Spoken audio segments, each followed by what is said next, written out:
Brilliant. Delighted to be back recording the Willie Morgan Show as ever with Manchester United icon Willie Morgan. We have a very special guest this evening, one of Willie's former teammates. This man is a European Cup winning goalkeeper. He won the league title, the FA Cup at Manchester United as well, and is very well respected within the game of football. Alex Stepney, thanks for joining us.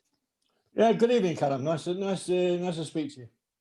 Willie, the first question I've got for you, you've told a few tales about Alex on the show. What was he like to play with? Well, I've said in the past, the three greatest goalkeepers, Schmeichel, of course, Pat Jennings, Gordon Banks, and Alex Stepney was the fourth. Alex was Alex was a great goalkeeper. Make no mistake. Him and Schmeichel are the two greatest goalkeepers that ever played for Man United. That's not even in question. And the difference with Schmeichel, of course, he had those great big bloody gloves. Alex, he had bare hands. Alex was a great goalkeeper, just absolutely brilliant. So, and it was a privilege to be able to play with him and have him as a roommate, but not all the time because he's Jesus. Anyway, that's my take on Alex. I think we all smoked, apart from you. Well, you used to smoke going down the wing, didn't you? You're leaving people in their tracks. Yeah, well, written a pass from. Anyway, never mind. No, good days, Alex. It was just great days. Well, they were in all due respect. Well, I know you came after we won the European Cup in '68, and like everything else, you joined a fantastic set of lads, really. If when you think about it, and we had at the time probably the greatest boss that you could ever wish for, because he was a family man, but he was hard. That was it. It was hard. I know it was hard behind closed doors, not in the dressing room. Everything was. He looked after us in so much respect that that's why we played for him, and that's why we used to. We done well as a team. I've always said, Alex, that Matt commanded respect, never demanded. Exactly. Go out and enjoy yourself, wouldn't it? Go out, go and just go out and enjoy yourself, and show your talent that you've got. I mean, it was all about doing what you wanted to do. All right, obviously, there was defensive things that had to be done, and attacking things, but he just let you get on with it because you actually knew what you could do and what he wanted you to do, and that's why he bought you. I mean, he bought you, he bought me. I mean, yeah. and the other lads sort of came through the procedure of youth team football as well. Yeah, for me, he was the best.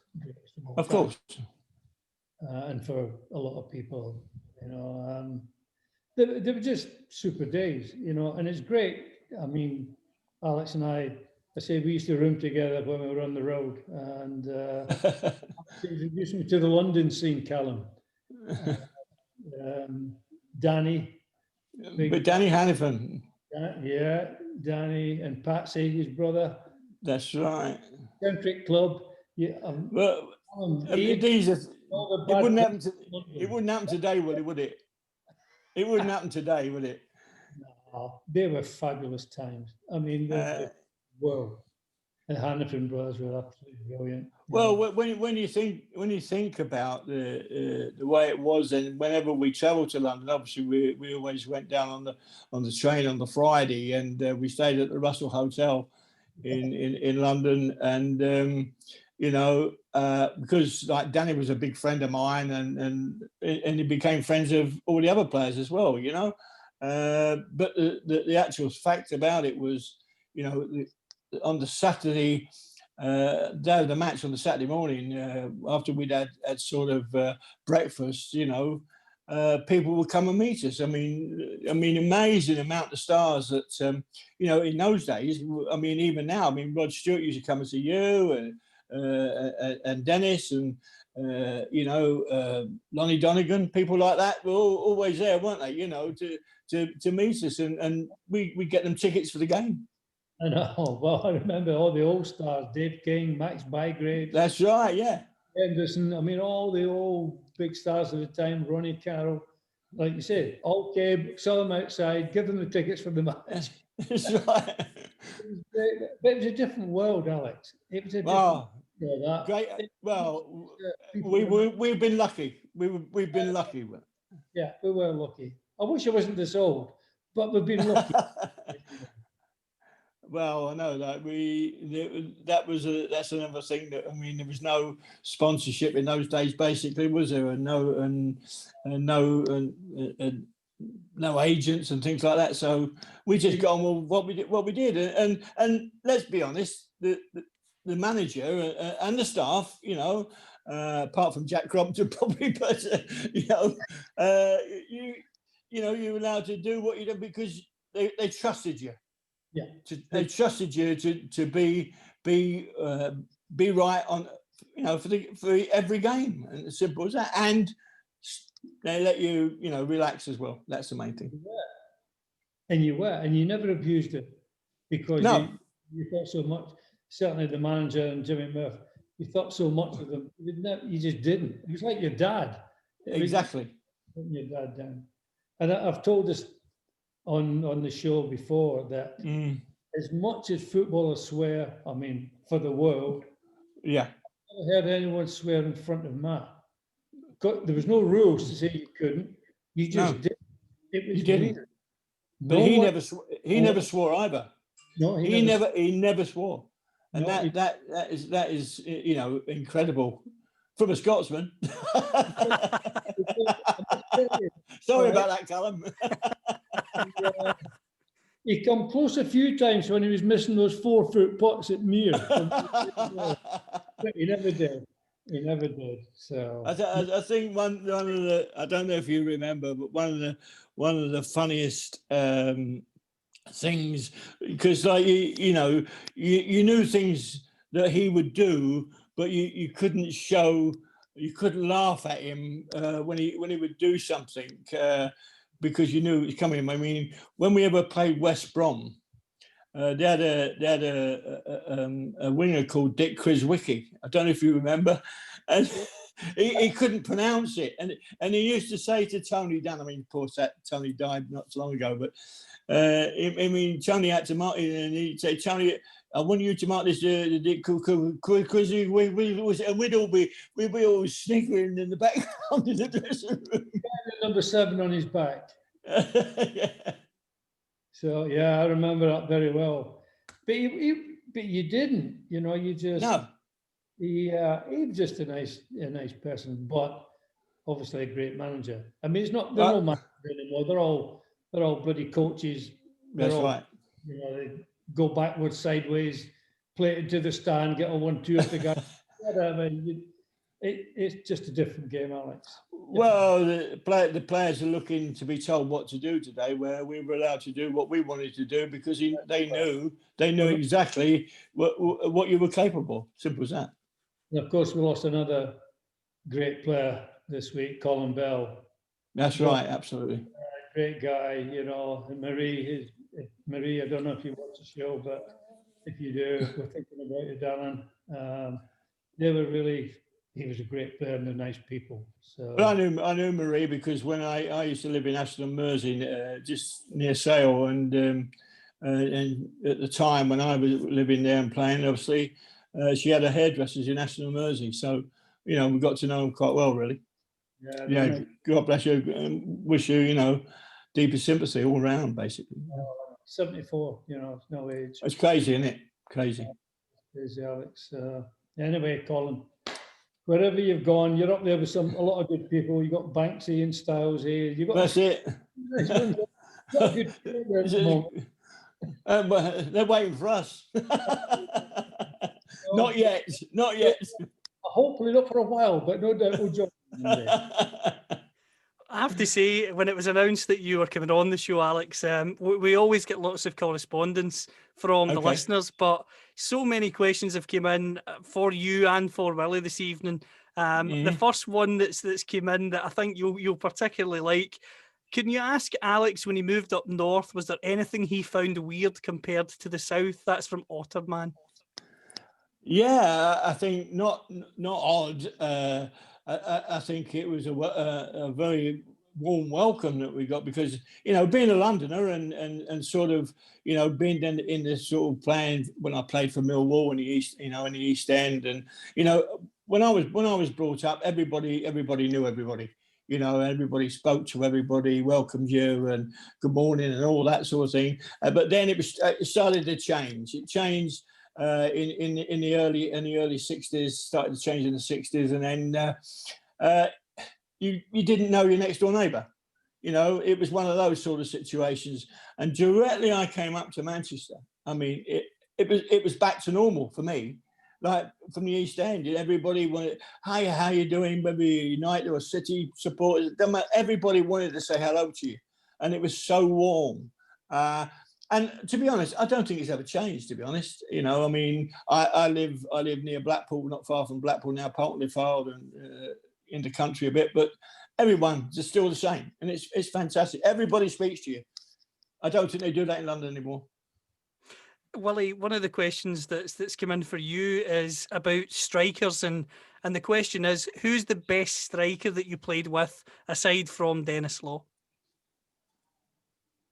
The best striker aside from Dennis, probably Andy Lockhead. I was going to say that. Was a great centre forward. He's one of the old style centre forwards. He could put it about. He took plenty. He gave plenty. He hit me a few times. Sandy. But he was a good centre forward, great header of the ball. I mean, all the centre forwards back then, that was their job. They were a centre forward. They didn't play in the wing. They didn't play in midfield, half back. They play centre forward. That was their job. Now, you look at them, you say, "Well, what position are you playing in?" "Oh, well, anywhere." "Right, okay, anywhere." So I think Andy is obviously up there. Dennis was fantastic, one of the great centre forwards. But I think Andy's up there with the best of them. John Spears, an old friend of yours, Willie, from Scotland, got in touch to say, "Hi, Willie, I heard your story in the last show when we used to sneak into the Rex, by the way. You said you didn't play there, but you did when you played for Clackmannanshire Schools versus Glasgow. You signed for Burnley after that game. Do you remember it now?" I do. Something, he got in touch, and I was going to mention that. Spearsy, I forgot. Yeah, we played there for Clackmannanshire against Glasgow at the Rex. That was my big moment in time, playing at the Rex. So the Rex, by the way, Alex, is Alva's athletic football ground. So right, okay. I did forget. I didn't give it a thought to school-wise. I was thinking about professionally. Obviously, I've never. So, but yes, thanks, Spearsy. Thanks for putting me right. A question from yesterday's Stars. Did you ever play against each other? Alex, I'll let you answer that one. Well, I must have played against Willie when he was at Burnley, but only for what? Probably. I mean, I came to United in '66, and Willie joined late '68. Willie, was it '68? Yeah. October. So there we go. We would have played against each other. I mean, I've got to be honest. I don't think anybody in those days wanted to go to Turf Moor. It wasn't an easy place to play at, I tell you. But obviously, that was probably once we played against each other, wasn't it? Apart from when we were in America, because when we retired, Willie was in Minnesota and I was in Dallas. Yeah, we played against each other there as well. That's right. Yeah. So, and it was hard to get the ball past. You could. I scored more against Gordon Banks than I did Stepney. It was great time to Cullen. I've got to be honest. To play in the era we played in, you know, and I know, okay, we're all getting on now, and the fact is that, you know, we can remember the wonderful times we had against playing against each other and playing with each other, and the fact of still meeting. I meet players, you know, from wherever I'm out, or where not today, recently last year or so, but whenever I've travelled, you bump into players who, you know, from up over the border and all over, really, and it's great to meet up and remember these times.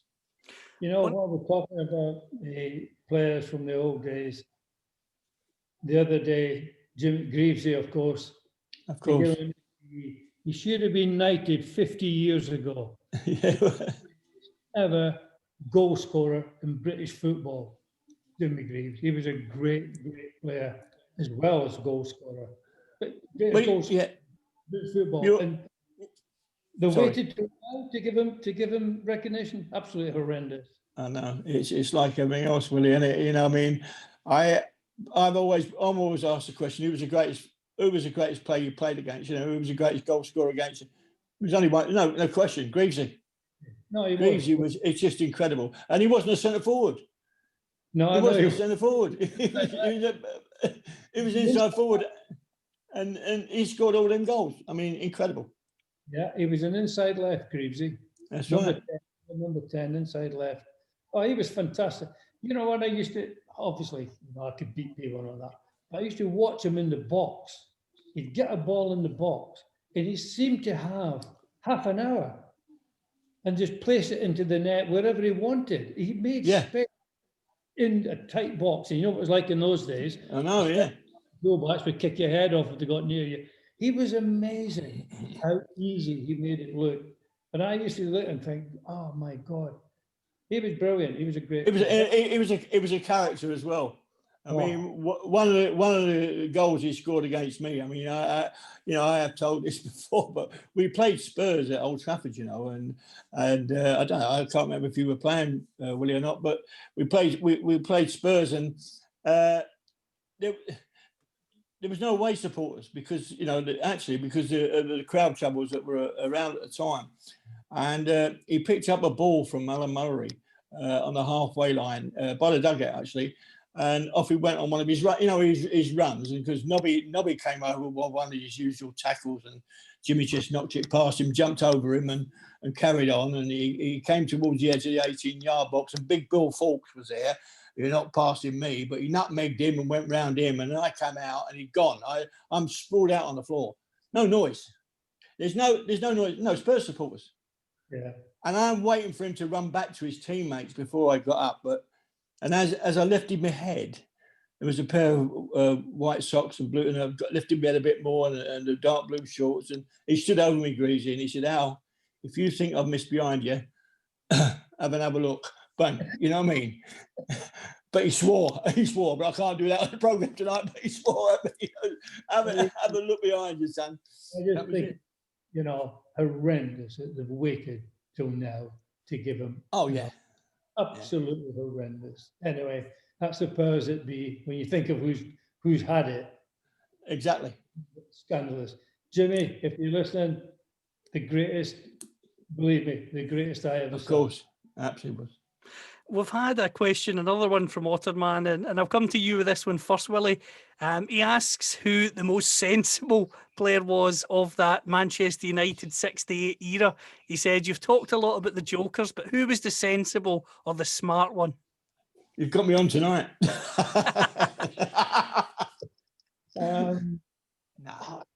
were all different, you know. They were the lads when we were on the road. They were lads who went out, you know, to a club and wherever, had a good time. There were lads who were quiet and stay in the hotel. They were all, everyone was different. Sensible. Who would be sensible, Alex?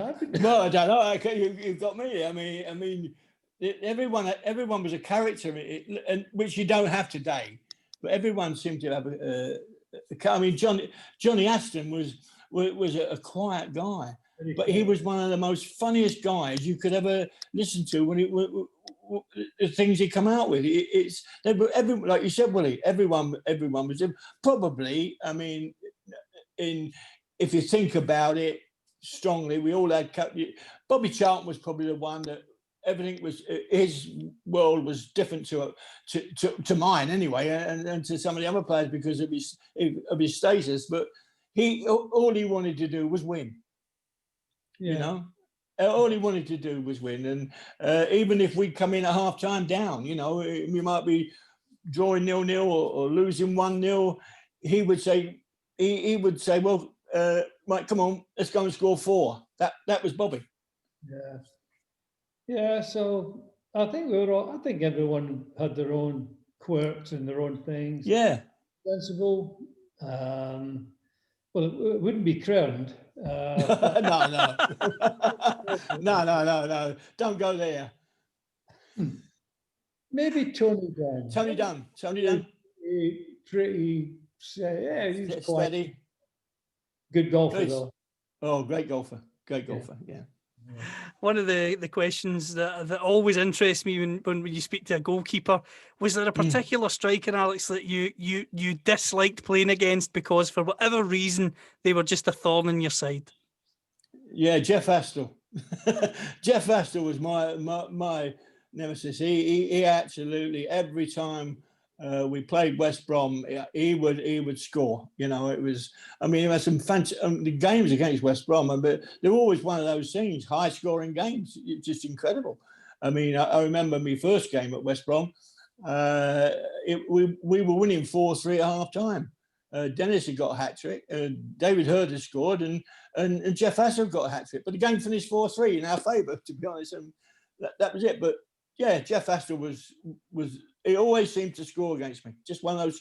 You always have one, player that you think, blooming hell, and you try and get up, like as a goalkeeper, you're trying to get your centre half to make sure that he doesn't come near you, but he used to elude him and score. Great header of the ball. And unfortunately, we know what's going on at the moment. You know, after what's happened, since he passed away back in early 2000. An interesting question from an account called Why Say Anything. We know Willie's opinions on goalkeepers nowadays needing massive gloves in all weathers. Back in the day, we only saw gloves when it was raining, and I don't remember Harry Gregg ever wearing them, although I'm sure he probably did. What is your view on goalkeepers' gloves, Alex? Well, it's like everything else. My hands, and Willie, I tell you, my hands in my day were firm, were solid, because I wanted to catch the ball. My hands is my job. I was a goalkeeper. I could use my hands, and in training, it didn't make no difference day in, day out. You work where it was muddy, dry. It doesn't make no difference. And with a very thick leather ball, and you train with it every day of your life, and in your hand. But today, how many goalkeepers you see catch the ball today? Very rarely. I mean, back when I was playing, goalkeepers from the continent weren't even sort of thought about because they never caught the ball. They punched the ball, and what do you get today? So we've got continental goalkeepers today. Very true. With big gloves and probably very soft hands. And you know something? You can't hurt anybody with gloves, can you? Oh. Perfect answer. What about all these players playing with gloves on? And it's a different world. And it's non-contact sport today. It's a non-contact sport, Willie. Simple as that. The play on, they're like bowling greens. The pitches. Oh, yeah. They have no idea. No idea at all. I don't see goalkeepers today. Back then, none of them would have played back then. I don't see goalkeepers today dive at players' feet. I don't. They tackle with their feet in the 6-yard box. What's all about? What's all that about? Well, can you tell me a goalkeeper? I don't know if there's any good goalkeepers. Name me one. The last time I saw, I'll be very honest with you. The last time I saw, and I obviously I don't watch a lot because you can't really see every game on television, and you can't see goalkeepers in every game. You only see bits and bobs of it. But the last time I saw any reaction to me of a true goalkeeper being strong, being brave, was he had been at United, but he was at Watford a couple of years ago against Liverpool, Ben Foster. And the ball was bouncing around the box and it was going to Liverpool, and he went diving, throwing himself at their feet. And he eventually, after 4 tackles, diving here, there, and everywhere, he came out with the ball. I've never seen another goalkeeper do that. But they don't. But that's what we used to have to do. I've watched. Oh, hey, listen, a different world. And by the way, when you were diving at somebody's feet, they were kicking. They were kicking. Yeah, but I used to make sure I got them back. You know what I mean? So you don't come at you again. In your era, the keepers were brave. Absolutely. Brave. You had to be brave. No, it's just a different. I've watched. I can't remember his name. There was one. Somebody had a shot from about 30 yards, and probably within 20 yards of the goalie, and he punched it out. I know. And it was chest high, and he punched it out. And I said, "What are you doing? You couldn't do that."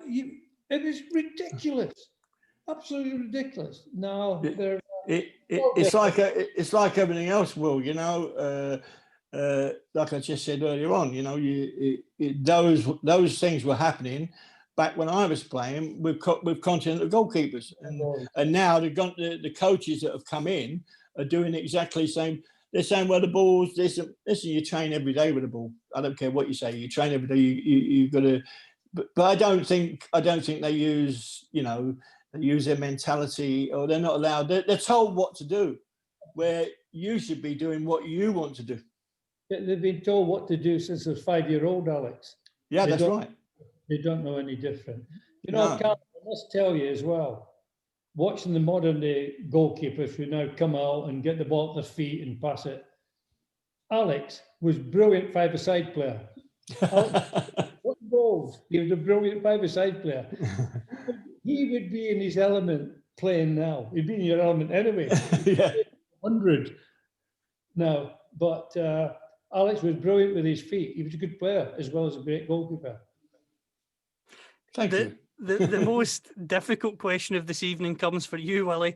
So I'll apologise in advance. It's from Roddy Butt. He's saying, at the start of the 71-72 season, United got off to a great start when we beat Sheffield United 2-0 at Old Trafford. We were clear at the top of the league around Christmas time.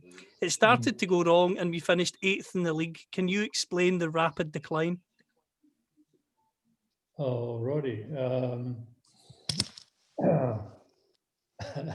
It's news to me, by the way, because I don't remember that far back. Well, I'll remind you, Willie. I'll remind you. We were playing well, but we were winning 2-1, 3-2, and Frank O'Farrell was the manager, and Frank at the time, we were desperate for a defender, a top defender, and it was too late by Christmas. If we'd have had Martin Buchan, right, in December, we would have won the league.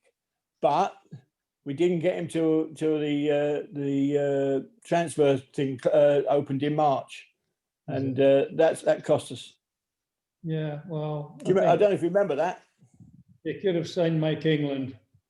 Well, okay. Yeah, he would have been great for us. Yeah, that's right. Father O'Farrell was turned out to be a dummy. Frank was. To be honest, I thought, well, because when he took the job, I mean, there was questions about Don Revie and Jock Stein taking the job. I think after Wilf, and because when Frank got the job, and the media basically said that we're an Asian team and this, that, and the other, and then he couldn't find anything wrong because, like I say, we were 5 points clear. I think we beat Southampton 5-2 up at down at the Dell, and then it all seemed to it went wrong from that time. And when it went wrong, when you're doing well, your coaching staff, your manager, they're all laughing and joking, but directly you start losing a couple of games and they don't start talking to you, something happens in the dressing room then, and it just went away from us until the end of the season.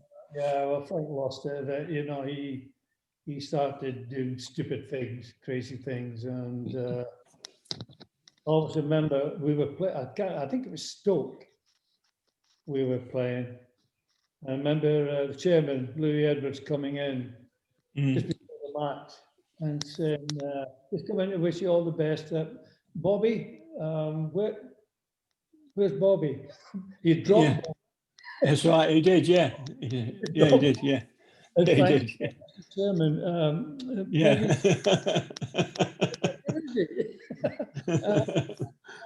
Today. Oh, okay. No, But that was a difference. That was a difference with because Matt would never have allowed that anyway. Matt, well, you never saw the chairman. He'd come in before the game and say, "All the best, lads, and go out and have a glass of champagne." That was it. That did as well. Gaffer. Different days, Roddy. You know, it's well documented, but we were still a good team. We were still a great team. Yeah. Like Alex said, defensively, we needed to replace Bill Phelps, and we had. That's right. Eventually, I know Ian Ure came, but Ian wasn't the answer. But Mike England would have been the answer. And as Alex said, if Martin Buchanan had come earlier, even though he wasn't a centre half, he was a sweeper. A sweeper, yeah. But he was a very defensively. He was great. Martin defensively. Well, Martin, I know. This is like Scottish sort of program. I mean, if I'm right, Martin is still the only captain to lift the Scottish Cup and the FA Cup. Is he? Yeah. He's the only He's the only Scotsman, any guy to pick the to lift the. He done it with Aberdeen. He done it with us in '77. And he's still using white fibres. Well, no, that's Dennis. Oh, that's just the Aberdeen. By the way, while we're on, I mean, talking about Aberdeen, we lost another great player that I play with. Was Fitzy, you know, lovely lad, Fitzy. Barbara, if you're watching, you know, and Claire, his daughter, you know, carry on, help, you know, do your best, because John was a fantastic lad. Good right back. Well, he was ruthless as well. You know, I mean, sadly, he had to pack in because of a knee injury. But great player, good lad. Yeah. Incredibly, we have our last question, and it's for you, Alex. Could you name the best back four you played with? Well, I've got to say, I can say really that straight away, Tony Dunn. I mean, Tony Dunn played 500 odd games for Manchester United, like myself. I've got to go Martin. Martin is always in my team, Martin Buchan. Well, you have to have someone with a bit of bite in them. Nobby. Nobby along with Martin. Right back, well, I suppose really. The bomber. Eh? The bomber. It's a hot. Well, the bomber. No, I mean the bomber. I think really, you know, I've got to say, defensively, from my point of view, you wanted players who would put their foot in and frighten opposing players. And Fitzy was a guy like that, you know. Fitzy was a guy like that. But in saying that, if I'm thinking about it now, there was a guy in '67 called Bobby Noble. Now Matt brought him in. Now he brought him in as a left back. And he switched Tony Dunn to right back. Now, Tony was a left-footed player, but he brought in Bobby Noble, and we won the league with Bobby Noble. Sadly, he was involved in a very serious car crash at the end of that season, and he never played again. I would have said, I would go Bobby Noble, Martin Buchan, Nobby Stiles, Tony Dunn.